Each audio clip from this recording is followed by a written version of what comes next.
समधन जी का वादा। इतना प्यार। बहू लाओ, बच्चे की तेल मालिश मैं कर देती हूँ। वैसे भी तेल लगाने के बाद तुरंत बच्चे को नहलाना नहीं चाहिए। थोड़ी देर उसे खेलने दो, तब तक घर के काम निपटा लो, वरना फिर कहोगी तुम्हें अपने लिए समय ही नहीं मिलता है।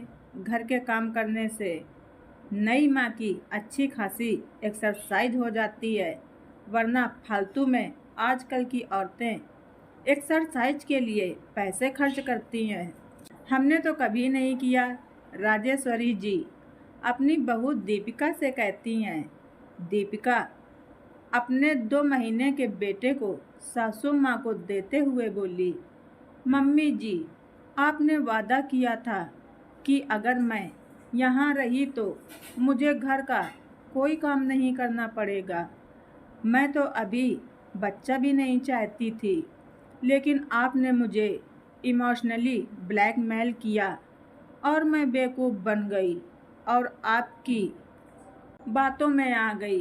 राजेश्वरी जी बोली, बहू ये कैसी बातें कर रही हो? कौन सी ऐसी औरत होगी जो माँ बनना नहीं चाहेगी? अब तुम अपने मायके जाती तो मेरा तुषार बेटा यहाँ वहाँ घूमता रहता। अरे सही उम्र पर बच्चा कर लेने से औरत के शरीर को इतनी तकलीफ नहीं होती। 30-35 के बाद औरतें बच्चा करती हैं, फिर अपने वजन को घटाने के लिए पैसे खर्च करती हैं।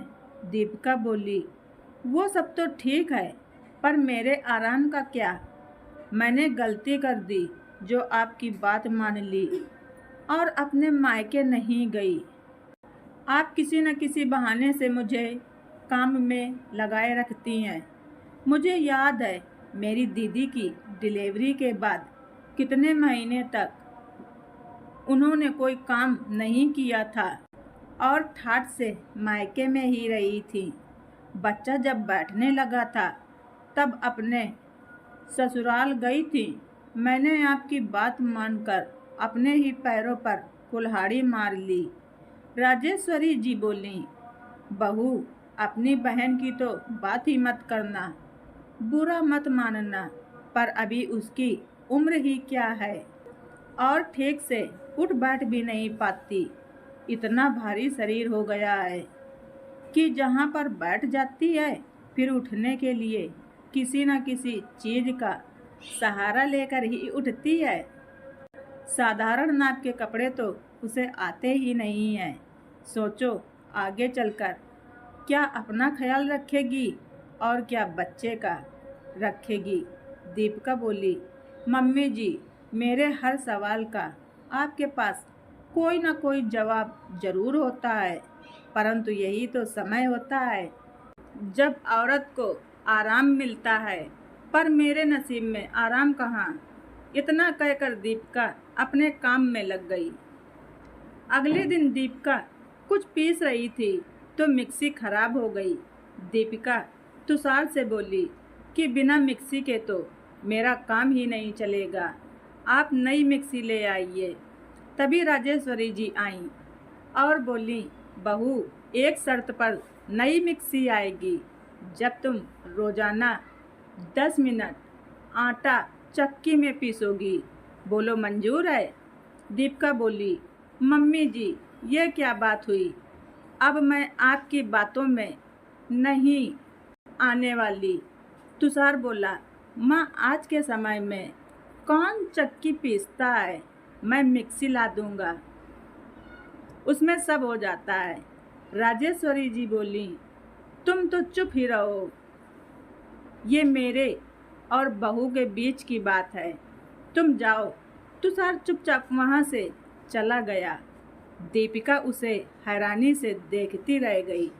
राजेश्वरी जी ने एक बड़ा सा सोंठ का लड्डू और हल्दी वाला दूध का गिलास दीपिका की तरफ किया और बोली, बहू आँख बंद करके पहले इसे खा लो और फिर दूध पी लो, फिर मैं तुम्हें चक्की के फायदे बताऊंगी।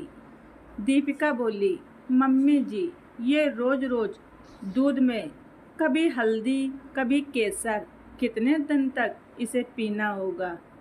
राजेश्वरी जी बोली, बहू, ये तुम्हारे और मेरे पोते के लिए बहुत फायदेमंद है। इससे तुम्हारी हड्डियां मजबूत रहेंगी, तभी तो बुढ़ापे में तुम मेरी सेवा करोगी। मुझे पता है इन्हीं सब कारणों से लड़की अपने मायके में रहना चाहती है, ताकि वहाँ नाक मुंह बनाकर माँ को इनकार करेगी और माँ बेचारी चुपचाप गिलास लेकर चली जाएगी। पर मैं तो माँ नहीं हूँ, मैं तो तेरी सास हूँ। तो चलो जल्दी से पी लो। दीपिका बेचारी सोचती, जब से ये बच्चा हुआ है तब से सासू माँ मेरे खैर। और उसने आंख बंद कर पूरा गिलास दूध पी लिया। तब राजेश्वरी जी बोली, देखो बहू, 15 मिनट चक्की चलाओगी तो ये जो तुम्हारा पेट बाहर आ गया है धीरे धीरे अंदर चला जाएगा। क्या तुम नहीं चाहती हो कि तुम्हारा शरीर पहले जैसा हो जाए, जिससे तुम हमेशा सुंदर दिखो? क्या तुम चाहती हो कि तुम अभी से 40 साल की दिखने लगो? तुम वो पेट निकला हुआ। मम्मी जी, ऐसा मत बोलिए आप। राजेश्वरी जी बोली, कोई भी सास अपनी बहू की दुश्मन नहीं होती है। मैं समझती हूँ बच्चा होने के बाद कोई भी औरत अपने मायके आराम और माँ की ममता के लिए जाना चाहती है। अगर मैं तुम्हें वही ममता और देखभाल यहाँ दूँ, तब भी तुम मायके जाना चाहोगी? दीपिका बोली, जो भी हो मम्मी जी, पर आपने अपनी बातों की माया जाल में मुझे फंसा लिया है और यहाँ रहने के लिए मुझसे हाँ करा लिया है। राजेश्वरी जी बोली, बहू, वो इसलिए कि तुम्हारी भाभी भी माँ बनने वाली हैं। अब एक अकेली तुम्हारी माँ बेचारी अपनी बहू को देखें कि बेटी को। मैं तो हूँ ही तुम्हारी देखभाल के लिए। सोचो तो, मैंने तुम्हारे साथ तुम्हारी माँ की भी मदद की है। तभी दीपिका की माँ का फ़ोन आया और वो बोली, बेटा, आज के ज़माने में कौन सी सास या समधन सामने वाले के लिए इतना सोचती हैं? तुम्हारी सास ने मुझसे वादा किया था कि वो मुझसे ज़्यादा तुम्हारा ध्यान रखेंगी, और देखो वो रखती भी हैं। वरना तुम्हारी भाभी के साथ मैं तुम्हारी पूरी देखभाल कर भी नहीं सकती थी। तुम तो जानती हो तुम्हारी भाभी की माँ नहीं है, इस वजह से मैं उसकी देखभाल कर रही हूँ। मेरी तरफ से समधन जी को ढेर सारा धन्यवाद कहना। अब राजेश्वरी जी दीपिका को जो भी काम या व्यायाम बताती वो बड़े ध्यान से करती। धीरे धीरे उसका शरीर पहले की तरह होने लगा। फिर एक रात दीपिका सो रही थी कि अचानक उसकी नींद खुली तो उसने देखा उसका बच्चा उसके बगल में नहीं था। जब उसने दूसरे कमरे में जाकर देखा तो उसका बेटा सास ससुर के बीच में आराम से सो रहा था। पीछे से तुषार आया और दीपिका से बोला, माँ हर रात तुम्हारे सोने के बाद बच्चे को अपने पास ले जाती है ताकि तुम्हारी रात की नींद पूरी हो सके। उन्होंने मुझे बताने से मना किया था, इसलिए मैंने तुम्हें कुछ नहीं बताया। तुषार ने बताया, माँ को बेटी की बड़ी चाह थी, इसलिए वो अपनी सारी ख्वाहिशें तुमसे पूरी कर रही हैं। ये सब सुनकर दीपिका की सोच अपनी सासू माँ के प्रति बदल गई।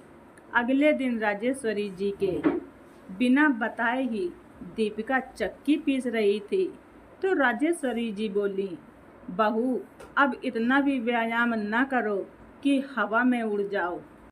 अब बच्चे का बचा हुआ काम तुम करो, मैं चली आराम करने। दीपिका मुस्कुरा कर बोली, नहीं मम्मी जी, अपने पोते को आप खुद संभालिए, मुझे तो इनके साथ मार्केट जाना है। अब मायके में बच्चा दादी के पास रहे या नानी के पास, क्या फ़र्क पड़ता है। दीपिका मुस्कुराकर कपड़े बदलने चली गई तो राजेश्वरी जी पोते को खिलाते हुए बोली, देखा बेटा, तेरे माया जाल में तेरी माँ ने मुझे फंसा लिया। गलती कर दी जो बहू को मायके नहीं भेजा। तुषार सास बहू की बातें सुनकर हंसने लगा।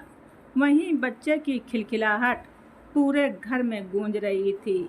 लड़की अपने उन दिनों में मायके जाना चाहती है जब बच्चा होने के बाद कुछ वक्त वो आराम में बिताना चाहती है। अगर ससुराल में भी उतनी ही निगरानी से उसकी सास बहू का ध्यान रखे तो क्या कोई बहू मायके जाने के बारे में सोचेगी। ऐसा ही हर घर में सास बहू का प्यार होना चाहिए। लेकिन आज के समय में तो सब कुछ इसके विपरीत ही होता है। हमारे समाज को ज़रूरत है अपनी सोच बदलने की। आशा करती हूँ कि आप सबको हमारी यह प्यार भरी कहानी पसंद आई होगी। हमारे चैनल में नए हैं तो सब्सक्राइब करना ना भूलें। धन्यवाद। रिचा वॉइस।